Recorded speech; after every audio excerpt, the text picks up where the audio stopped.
ভিডিওটি ভালো লাগলে আমাদের চ্যানেলটিকে সাবস্ক্রাইব করে আমাদের পাশে থাকা বেল আইকনটি প্রেস করে আরেস্ট করে অবিলম্ব দৃষ্টান্তমূলক শাস্তি দিতে হবে। না হলে আমাদের প্রতিবাদ চলছে, চলবে, দেশবাসীর কাছে আর্জি করবো, আপনারাও প্রতিবাদ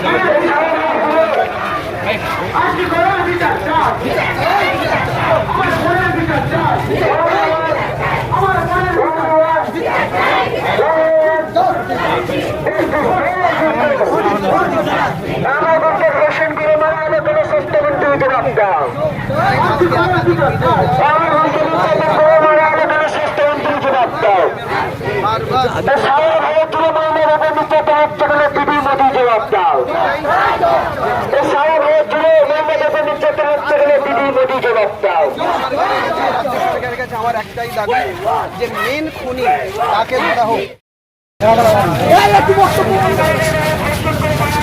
আগে যেমন দেখতাম পিরজাদাদের একেবারে গর্জন, সেইভাবে আবারও দেখছি পিরজাদাদের একেবারে রাস্তায় নামতে দেখেছি আরজি কলের বিষয়। এই আন্দোলন কত বড় হবে বা কি দাবি জানাচ্ছেন এই আন্দোলনের বিষয় আরজি কল নিয়ে?